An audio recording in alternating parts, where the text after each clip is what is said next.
কুমিল্লার ১৪ গ্রামের সরকারি পাইলট উচ্চ বিদ্যালয় মাঠে জামায়াত ইসলামীর এই নির্বাচনী জনসভা অংশ নেন দলটির আমির ডাক্তার শফিকুর রহমান। অনুষ্ঠানে শরিক দলের নেতারা জানান, বাংলাদেশে কে ক্ষমতায় আসবে তা নির্ধারণ করবে এদেশের জনগণ।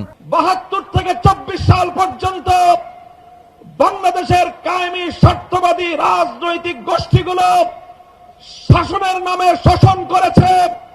মানুষের উপর তারা তাদের জমিদারি প্রভাব বিস্তার করার চেষ্টা করেছে।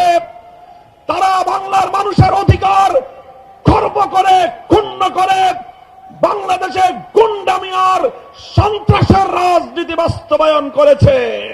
আমরা স্পষ্টভাবে বলে দিতে চাই, বাংলাদেশে সরকারকে ক্ষমতায় আসবে, সরকারকে গঠন করবে তা নির্ধারণ করবে একমাত্র বাংলাদেশের জনগণ। যদি কোনো আধিপত্যবাদী শক্তি এই নির্বাচনকে তারা হস্তক্ষেপ করার চেষ্টা করে, তাদের বিরুদ্ধেও বাংলাদেশের জনগণ দাঁড়াবে।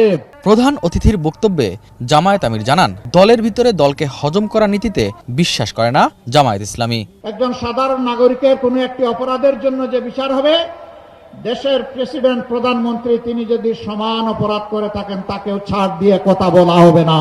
কারো জন্য বিচারে কোনো দায় মুক্তি, ইম্পিউনিটি থাকবে না। সকলের জন্য সমান এবং ন্যায় বিচার নিশ্চিত করা হবে। শিশু থেকে বৃদ্ধ, ধর্ম বর্ণের কোনো বাস বিচার করা হবে না। এদেশের নাগরিক, এমনকি এদেশে বসবাসকারী যে এদেশের নাগরিকও নয়, তারও ন্যায় বিচার পাওয়ার অধিকার আছে। ২৪ জীবন দিয়ে মুক্তি এনে দিয়েছে যুব সমাজ, তাদেরকে সাথে নিয়ে আগামীর বাংলাদেশ গড়ার ঘোষণা দেন তিনি। চাঁদাবাজি সহ যত দুর্নীতি আছে আমরা এগুলার জড় কেটে দিতে চাই। যারা চাঁদাবাজি করেন, দুর্নীতি করেন, তাদেরও ভয় পাওয়ার কিছু নেই। আমরা তো এমন একটা সমাজ গড়তে চাচ্ছি যেখানে প্রত্যেকটা নাগরিক তার জীবন, সম্পদ এবং ইজ্জতের নিরাপত্তা ভোগ করবে ইনশাআল্লাহ। এই যুবকদের হাতকে, যুবতীদের হাতকে ইনশাআল্লাহ আমরা দেশ গড়ার মজবুত কারিগরের হাতে পরিণত করবো ইনশাআল্লাহ। পরে কুমিল্লা ১১ আসনের জামায়াতের প্রার্থী সৈয়দ আব্দুল্লাহ মোহাম্মদ তাহেরের হাতে দাড়িপাল্লার প্রতীক তুলে দেন আমিরে জামাত।